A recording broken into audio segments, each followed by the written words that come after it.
un fan art de My Hero Academia. Pour le moment, je ne sais pas du tout comment va être l'illustration, la composition, je ne sais pas quel personnage je vais mettre dedans. J'aimerais bien aussi pouvoir remplir mes cadres parce que pour le moment, les cadres du fond sont tous blancs. Donc l'illustration sera de ce format-là.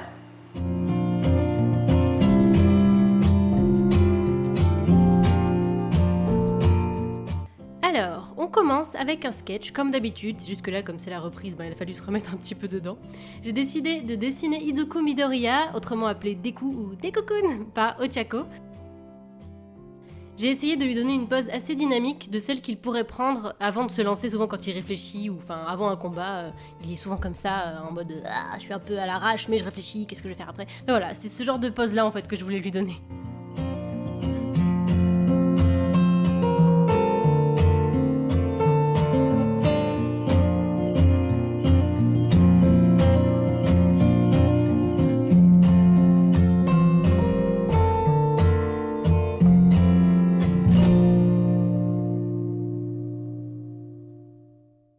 Quand on fait un fan art comme ça, avec un personnage qui a un costume qui comporte pas mal de détails, et même de manière générale, c'est super important d'avoir une bonne référence pour comprendre comment justement ce costume est fait et où il faut placer quoi.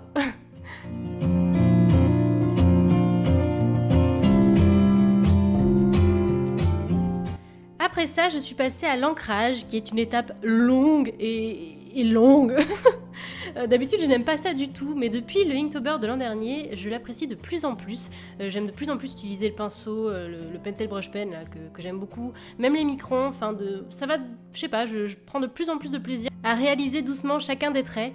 D'ailleurs, cette illustration est en fait la première illustration du Inktober 2018. Je ne pensais pas, mais finalement je me dis que je pourrais faire un Inktober ayant pour thème les fanarts. Donc en fait vous aurez...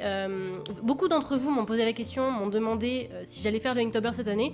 J'avais pour projet de le faire, mais je voulais le faire un petit peu différemment parce que l'année dernière j'ai fait une vidéo par jour pendant 31 jours. Et là clairement je ne pourrais pas faire ça, parce qu'en plus c'est la reprise, faut que je reprenne des habitudes, tout ça. Mais par contre il y aura une vidéo... qui du coup concernera le Inktober par semaine pendant tout le mois d'octobre.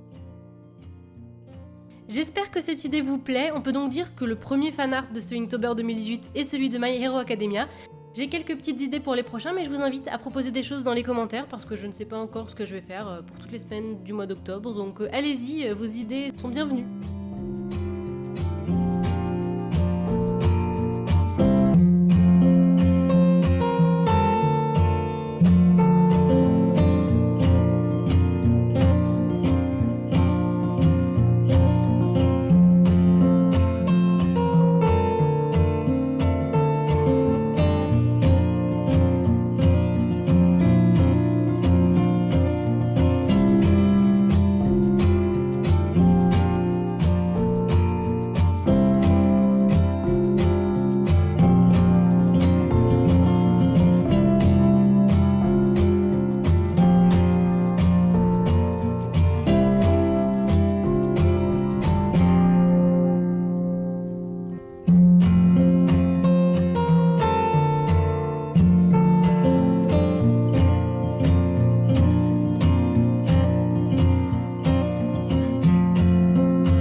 Quand vous êtes en plein process, n'oubliez pas de manger, parce que sinon vous allez vite passer de ça à ça, sans vous en rendre compte, et je ne parle pas du tout en connaissance de cause.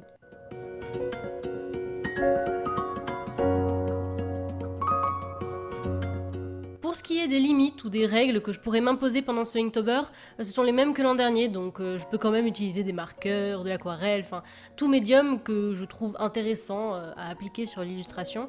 Je vous mets le lien de la vidéo dans laquelle j'explique ce qu'est le Inktober et dans laquelle je parle un petit peu plus de tout ça en détail, en haut à droite dans le petit i.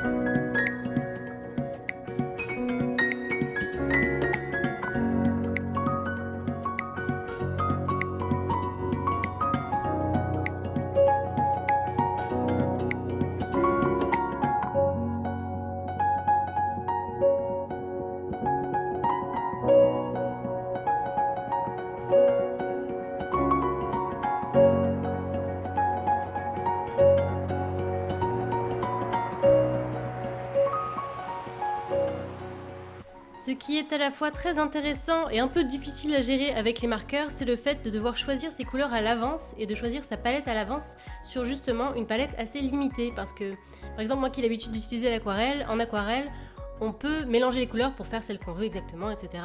Si on maîtrise bien un petit peu le médium.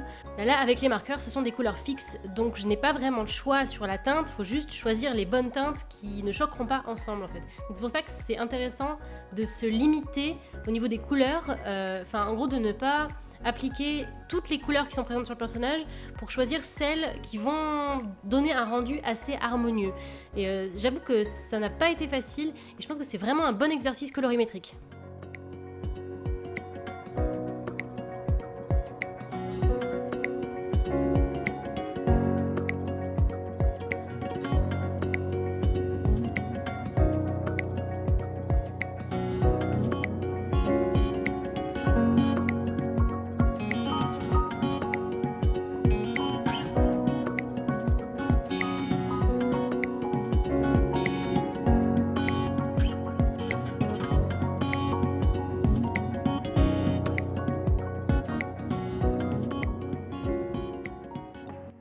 Le fait de faire le fond comme ça, avec ce tracé-là un petit peu...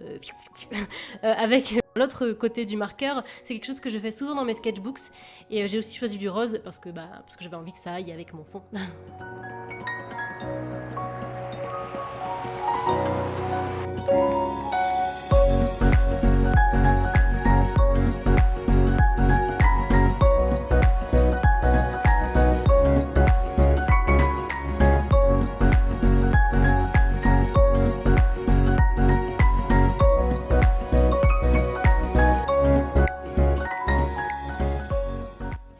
Voilà! Que pensez-vous de ce premier dessin du Inktober et aussi de ce dessin de reprise?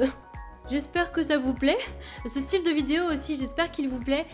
C'est un petit peu nouveau, vous avez remarqué peut-être que la vidéo est plus longue, j'ai essayé un autre type de montage. Dites-moi ce que vous en pensez dans les commentaires. Sur ce, je vous fais plein de bisous, n'hésitez pas à me rejoindre sur les différents réseaux sociaux. Et puis je vous dis à très vite!